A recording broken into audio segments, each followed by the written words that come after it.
The crystal flute in Lucas's hand didn't tremble, even though the notification on his phone screen had just shattered his entire existence. Across the room, amidst the laughter of Manhattan's elite, his wife Elena placed a possessive hand on another man's shoulder, a gesture far too intimate for a simple business partner. It wasn't just the infidelity that froze his blood. It was the realization that the joint venture papers she had made him sign weren't for their future, but for his bankruptcy. If you want to witness the quiet, terrifying transformation of a man who has nothing left to lose, stay with me for the story. The apartment on the Upper East Side was silent, save for the low, rhythmic hum of the wine fridge and the distant siren wailing somewhere down on 2nd Avenue. It was a silence that felt expensive, curated and suffocating. Lucas sat at the marble kitchen island, the cold surface seeping through the sleeves of his dress shirt. Spread before him were three things: a foreclosure notice from a bank he didn't bank with, a tablet left carelessly unlocked, and a half-empty glass of scotch. He swiped the screen of the tablet again. It was Elena's. She had changed the passcode last week, claiming security updates. But she was a creature of habit. The code was still her birthday. The emails were damning. Not just the threads with Julian, a man Lucas had shaken hands with at charity galas, a man who smiled with too many teeth, but the correspondence with the lenders. "He'll sign the second mortgage on the Hamptons property tonight," Elena had written to Julian 3 weeks ago. "Once the funds clear into the Cayman account, we can let the primary default. His credit will take the hit, not mine. He's too trusting to read the fine print." Lucas looked at his hand, the same hand that had held hers at the altar 5 years ago, the same hand that had signed those papers on the coffee table while she massaged his shoulders, whispering about investing in their future. She wasn't just cheating on him, she was cannibalizing him. The front door lock clicked. The heavy oak door swung open, bringing with it the scent of cold New York air, an expensive perfume, Chanel No. 5 and something muskier. Julian's cologne. "Lucas?" Elena's voice floated down the hallway, bright and feigned. "You're still up. I told you the client dinner would run late." Lucas didn't turn around. He locked the tablet and slid it under a stack of Architectural Digest magazines. He took a sip of the scotch. It tasted like ash. Elena clicked into the kitchen, her heels sharp against the tile. She looked radiant, flushed with the excitement of a night spent in another man's bed, financed by the husband sitting in the dark. She dropped her clutch on the counter. "God, I'm exhausted," she sighed, walking over to wrap her arms around his neck from behind. Her lips brushed his ear. "Did you handle the transfer for the renovation loan? The contractor needs it by morning." Lucas stared straight ahead at the reflection in the dark window. He saw a man who looked tired, a man who had been played for a fool. But for the first time in years, the fog in his brain was clearing. "I looked at the paperwork," Lucas said, his voice steady, devoid of the tremor he felt in his chest. "And?" Elena pulled back slightly, sensing the temperature drop in the room. "It's standard stuff, Lucas. Don't tell me you're getting cold feet about the expansion. I'm doing this for us." "For us," Lucas repeated. "Yes, for us. You worry too much." She kissed the top of his head, patronizing and dismissive. "Sign it in the morning, okay? I'm going to shower. I feel gross." She walked away, humming a tune that Lucas recognized. It was the song playing in the background of the video Julian had posted on Instagram an hour ago. Lucas waited until the bathroom door shut and the shower began to run. He stood up. He didn't scream. He didn't throw the glass. He walked to the safe in the study, entered the combination, and took out his passport and the emergency cash stash his father had told him to keep, just in case. He looked at the papers on the desk, the ones that would seal his financial coffin if he stayed. He wasn't going to sign them, and he wasn't going to be here when she came out of the shower to check. He was going to run. The sound of the shower was a steady, thrumming white noise that filled the hallway. To Lucas, it sounded like a timer counting down. He moved with a terrifying clarity, the kind of calm that settles over a person who realizes the building is burning and the only way out is the window. He didn't pack clothes. Clothes were baggage. Clothes were memories of dinners he had paid for and parties where he had stood silently by her side. Instead, he went to the small wall safe hidden behind the framed blueprint of his first project. His fingers were steady as he typed the code. Inside lay a stack of cash, roughly $10,000, and a backup hard drive containing his portfolio. He shoved them into his leather messenger bag. Next, he opened his laptop. His hands hovered over the keyboard. He logged into their joint checking account. It was the only account Elena allowed him access to, primarily so he could deposit his paycheck. The balance was healthy, bloated with the recent transfer from his personal savings she had requested for tax purposes. He didn't take half. He didn't take it all. He transferred exactly the amount he had contributed 3 days ago, routing it to an old dormant account he had opened in college, one Elena didn't know existed. Then he froze the credit cards linked to his name. Transaction complete. The shower water stopped. The silence that followed was heavy, instantaneous, and violent. Lucas froze. He could hear the squeak of the faucet handle turning, then the slide of the glass door.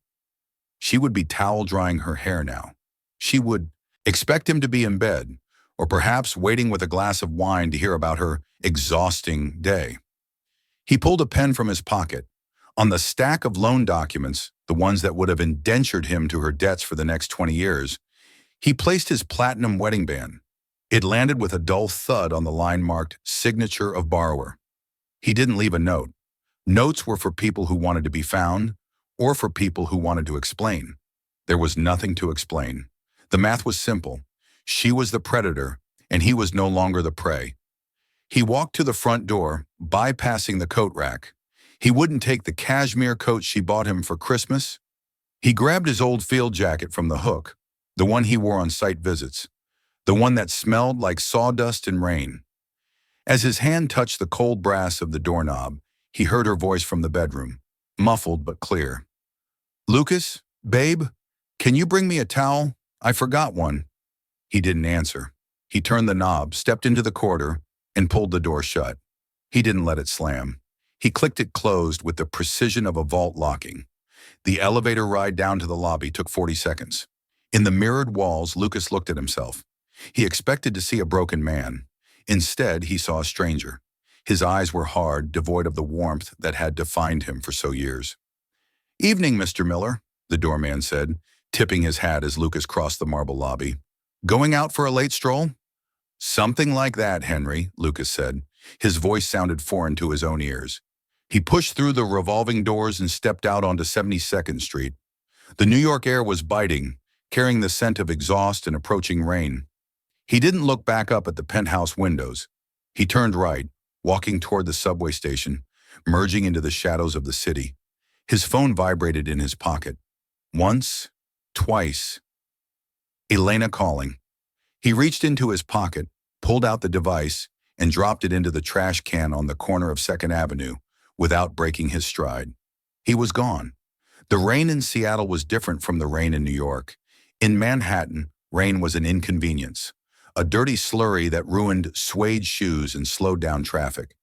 Here, in the industrial district of Soto, the rain was a constant rhythmic hammering against the corrugated metal roof of the warehouse Lucas now called home. 3 years. Lucas stood before a drafting table that spanned the length of the north-facing wall. The loft was sparse, exposed brick, poured concrete floors, a single mattress in the corner, and a high-end espresso machine. It was the home of a monk or a soldier. He wasn't Lucas Miller anymore. To the Pacific Northwest construction industry, he was Luke Vance, a reclusive, independent architect known for designs that were described as aggressive and impenetrable. Gone were the airy, glass-walled penthouses he used to design for Elena's friends. Vance's buildings were brutalist structures of raw concrete and blackened steel. They were fortresses. They were places where secrets were kept, not shared.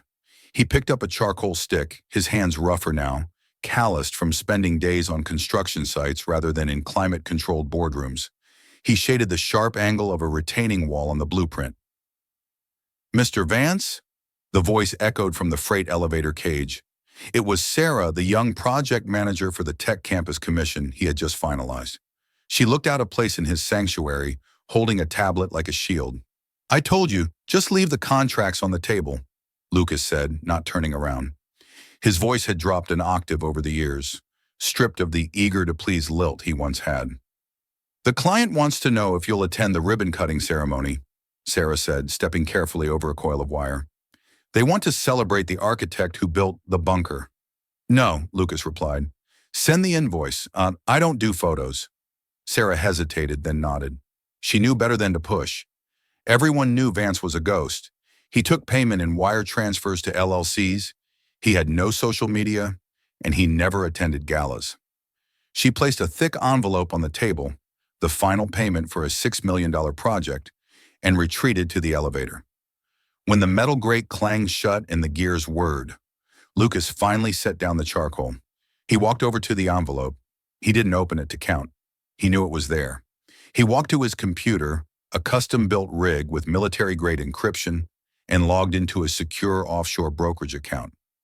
The interface loaded. A number flashed in green. It was a substantial number, enough to retire, enough to disappear forever to an island where no one spoke English. But Lucas wasn't saving for retirement. He opened a second window.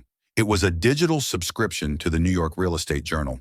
He scrolled past the headlines about interest rates and zoning laws until he found it.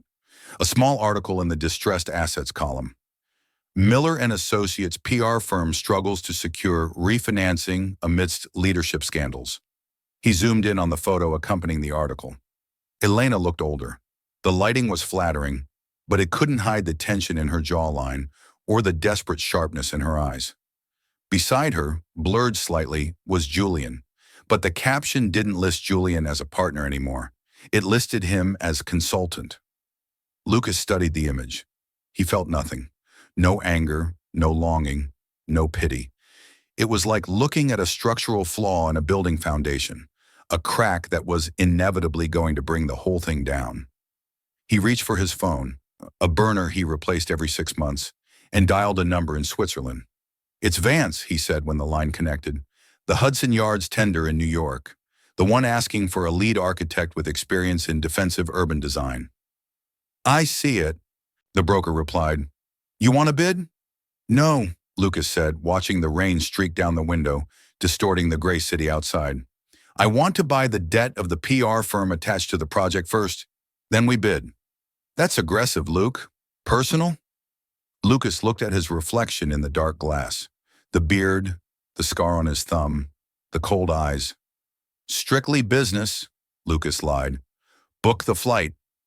New York City didn't welcome Lucas back. It simply absorbed him, indifferent as always. But this time, he wasn't a piece of drift in its current. He was the stone that broke the stream. Lucas stood by the floor-to-ceiling window of a temporary executive suite on the 45th floor of a Hudson Yards tower. Below him, the city sprawled like a circuit board, alive with electricity and relentless ambition. It was loud, chaotic, and exactly as he remembered it. Yet he felt entirely detached from the noise. He wore a bespoke charcoal suit, cut sharp to fit his broader shoulders. His beard was trimmed close, lined with premature gray that hadn't been there 5 years ago. He looked like a man who built things, but also like a man who could tear them down. "The paperwork is finalized, Mr. Vance." Lucas turned. Silas, his attorney, a man who cost $600 an hour and asked 0 questions, stood by the mahogany conference table. He had opened a thick leather binder. "The shell company, Archon Holdings, is officially the primary creditor for the overarching debts of Miller and Associates," Silas explained, sliding a heavy fountain pen across the polished wood.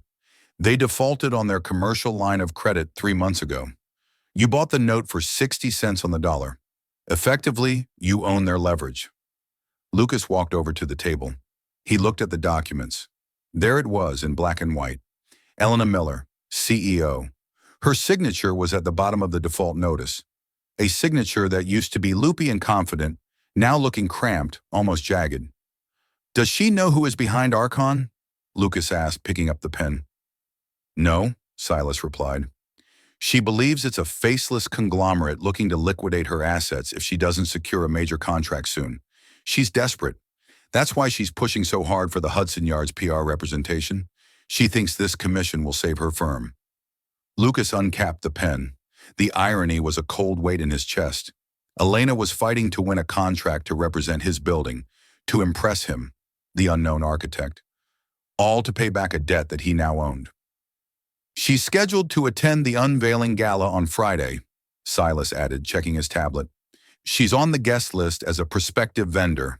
It's a bold move, showing her face given the rumors about her solvency. She has no shame, Lucas said quietly. Only survival instinct. He signed the document. L.M. Vance. The ink dried instantly. What are your instructions regarding the debt? Silas asked, closing the binder. Do we call it in immediately? Force a bankruptcy filing? No, Lucas said. He walked back to the window, watching a ferry cut a white wake across the dark water of the Hudson. Let her believe she still has a chance. Let her come to the gala. Let her pitch her vision. I want her to think she's climbed to the top of the mountain. He paused, his reflection in the glass staring back at him. A stranger with eyes that had forgotten how to forgive. Because the fall is only fatal, Lucas finished, if you're high enough off the ground. Understood, Silas said, gathering his things. Welcome home, Lucas. Don't call me that, he replied without turning around. Lucas Miller died 5 years ago. The door clicked shut. Lucas remained at the window, watching the city lights flicker on, one by one.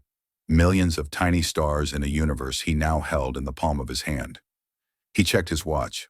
3 days until the gala, 3 days until he stood in front of the woman who destroyed him, and she realized she was begging the executioner for a pardon. The ballroom at the apex of the Hudson Yards Tower was designed to make people feel small. With its 30-foot glass walls overlooking the glittering expanse of Manhattan, it was a cathedral to capitalism. Elena Miller adjusted the strap of her gown, a vintage Versace she had pulled out of storage because her credit card had been declined at Saks yesterday. She checked her reflection in the darkened window. She looked expensive, she told herself. She looked like she belonged.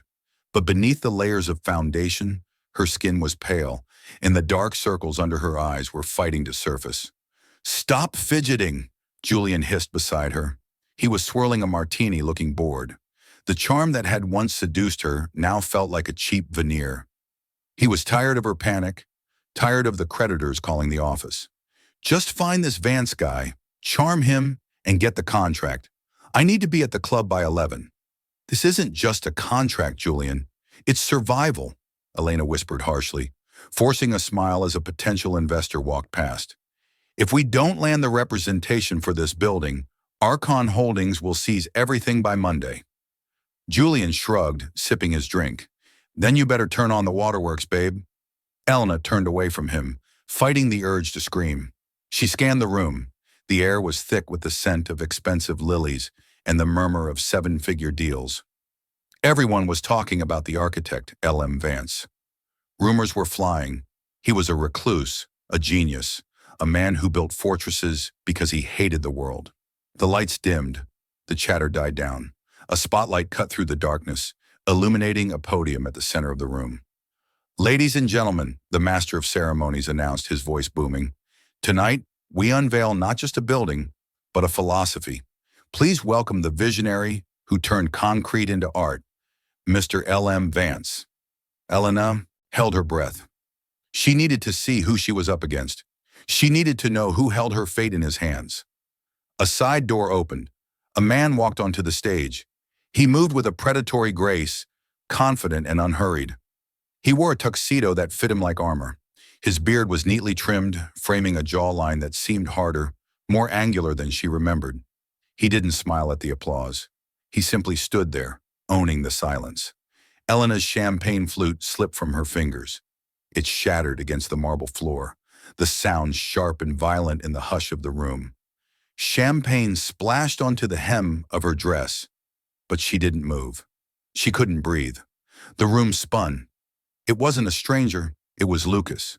But it wasn't the Lucas she had known, the soft, eager-to-please man who wore oversized sweaters and apologized for taking up space. This man was a monolith. He stood tall, his posture radiating a cold, terrifying authority. He leaned into the microphone. Architecture is honest, his voice resonated through the speakers. Deeper, rougher, familiar, yet alien. It doesn't lie. It doesn't hide. It stands or it falls based on its foundation. As he spoke, his eyes scanned the crowd. He didn't look for the cameras. He didn't look for the investors. His gaze swept across the sea of faces and stopped, locking onto hers with laser precision. He didn't blink. He didn't look surprised. He looked at her with an indifference that was more painful than hate. He saw the shattered glass at her feet. He saw the terror in her eyes. And then, terrifyingly, the corner of his mouth twitched. Not into a smile, but into an acknowledgement. "I see you." Elena grabbed Julian's arm, her nails digging into his suit jacket. "We have to leave," she choked out, her voice trembling. "What? Are you crazy? The speech just started," Julian hissed, pulling his arm away. "That's him," she whispered, her legs threatening to give way. "That's Lucas." "Who?" "My husband." On stage, Lucas continued his speech, his eyes never leaving her, dissecting her panic from across the room. He wasn't just the architect of the building. He was the architect of the trap she had just walked into. The ladies' room on the 45th floor was a sanctuary of marble and gold leaf. Elena gripped the edge of the sink, her knuckles white. She stared at herself in the mirror. The terror that had nearly buckled her knees minutes ago was receding, replaced by a frantic, calculating adrenaline. He was alive. He was rich. And most importantly, he was Lucas. He never could say no to me, she thought, applying a fresh layer of crimson lipstick. He left because he was scared. He's back because he wants to be seen. He's still the same man who signed whatever I put in front of him. She convinced herself of this lie because she had to. There was no other option. Julian was a dead weight. The firm was a sinking ship. Lucas was the lifeboat. She smoothed her dress, practiced a smile that was equal, parts relief and heartbreak, and walked back out into the gala. She found him near the bar, surrounded by a circle of investors hanging on his every word. He held a tumbler of whiskey, but wasn't drinking it. He looked bored. Elena approached, her movement fluid, cutting through the crowd. She waited for a lull in the conversation, then stepped into his eyeline. "Lucas," she breathed, her voice pitched perfectly to sound fragile. The circle quieted. The investors looked between the famous architect and the woman with the tear-filled eyes. Lucas turned. His expression was unreadable. He didn't look angry.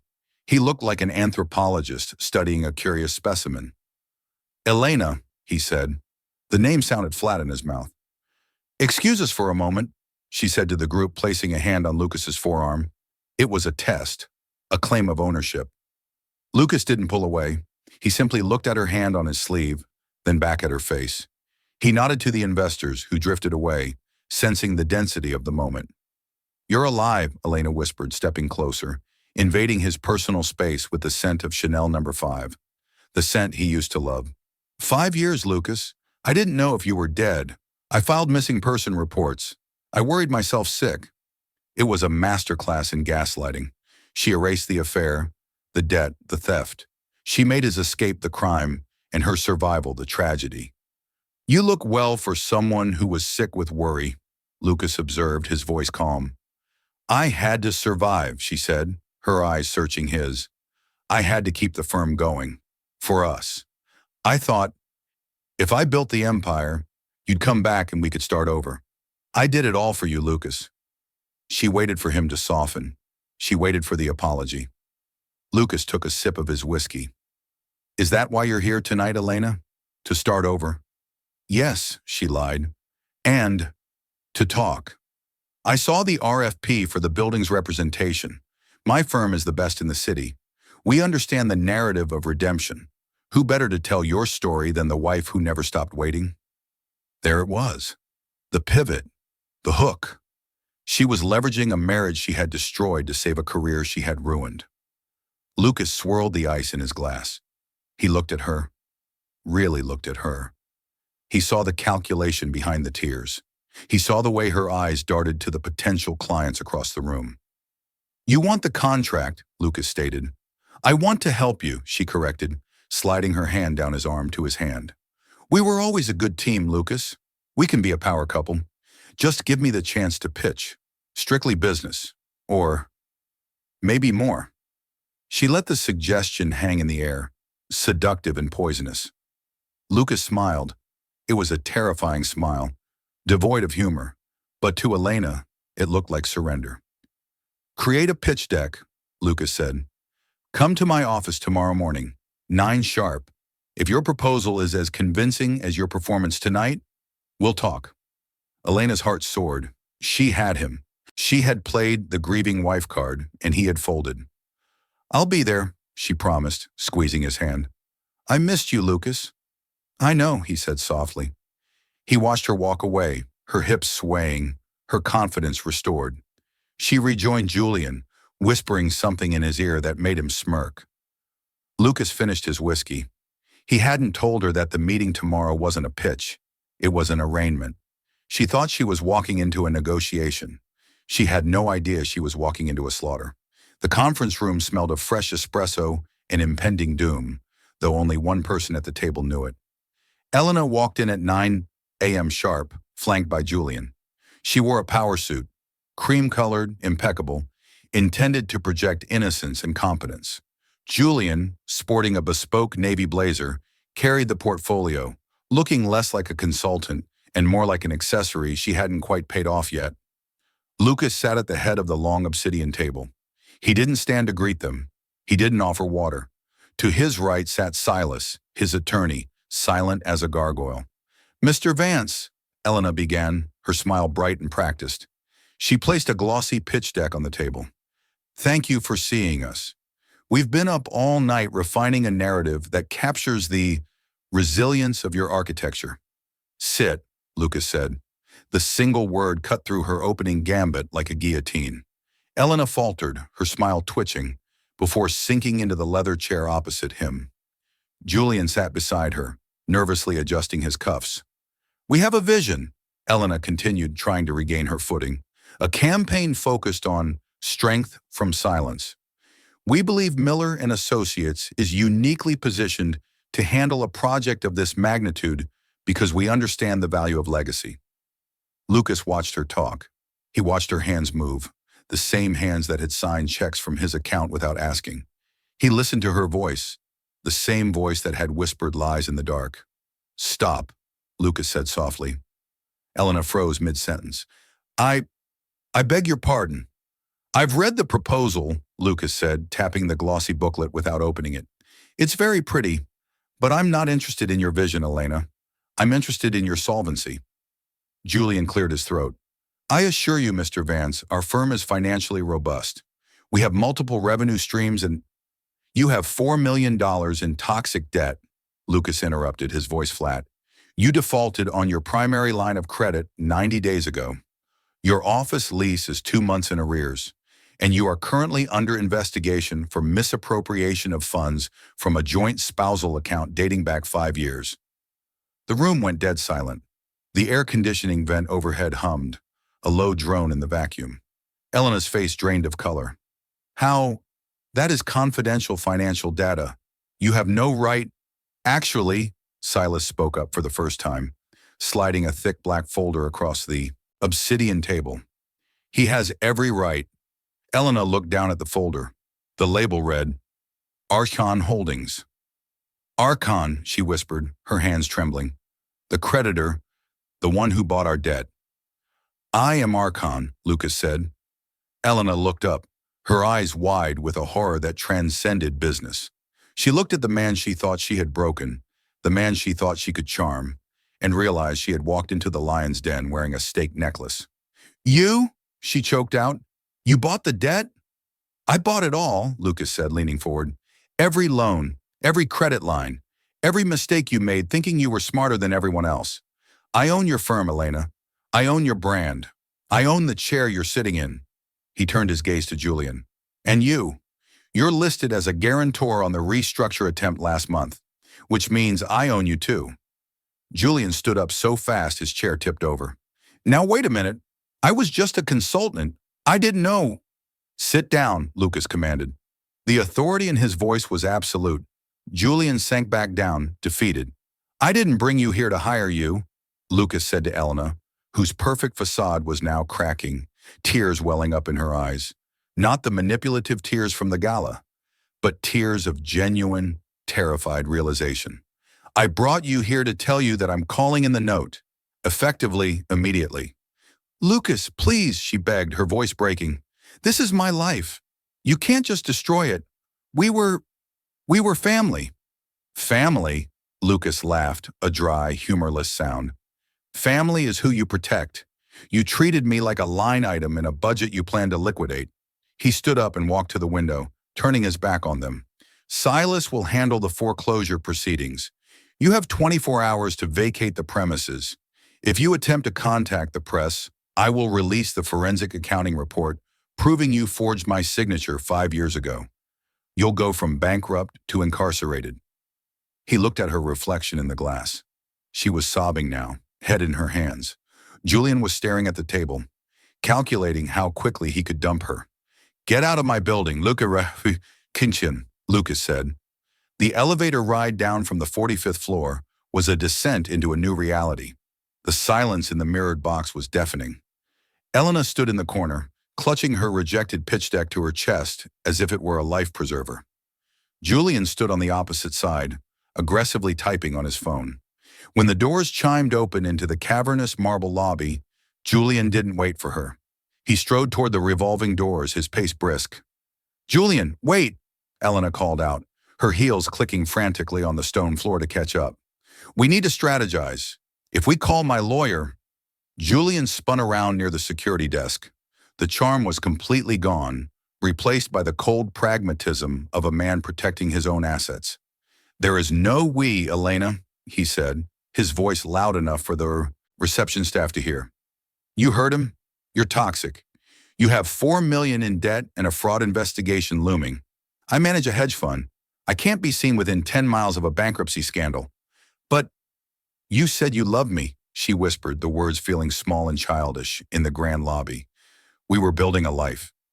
I was building a portfolio, Julian corrected, buttoning his coat. You were just a bad investment. He pushed through the revolving doors and hailed the first taxi he saw, leaving her standing alone in the middle of the lobby she had hoped to conquer. Moments later, the elevator chimed again. Lucas walked out. He moved with an easy, unhurried gait. He was flanked by Silas, who was already on the phone coordinating the asset seizure. Lucas stopped when he saw Elena standing near the entrance, looking like a statue of ruin. He didn't stop to gloat. He didn't stop to yell. He simply walked past her toward the exit. Lucas, she said. Her voice was barely audible. She reached out, her fingers brushing the fabric of his sleeve, the sleeve of a suit she hadn't bought, on the arm of a man she no longer knew. He paused. He didn't pull away. He just looked down at her hand until she dropped it. What will I do? She asked, her eyes searching his face for a trace of the husband who used to make her tea when she was stressed. I have nothing. You took everything. Lucas looked at her, his expression mild, like he was watching a stranger struggle with a crossword puzzle. I didn't take anything, Elena, he said calmly. I just stopped paying for it. He pushed through the glass doors into the biting New York air. The wind was cold, but to Lucas, it felt clean. It felt like Seattle rain and steel beams. It felt like the future. A black town car was waiting at the curb. The driver stepped out and opened the rear door. Lucas slid into the leather seat. He didn't look out the window to see Elena standing on the sidewalk, watching him leave. He didn't need to see her face to know she was crying. He didn't care. That was the victory. Not the money, not the building, but the quiet, absolute silence in his chest where the pain used to be. Where to, Mr. Vance? The driver asked, meeting his eyes in the rearview mirror. Lucas loosened his tie. He looked at the skyline, infinite and bright against the darkening sky. Forward, Lucas said. Just drive. The car pulled away from the curb, merging into the stream of yellow taxis and city lights, leaving the ghost of his marriage on the pavement behind him, finally and permanently in the past.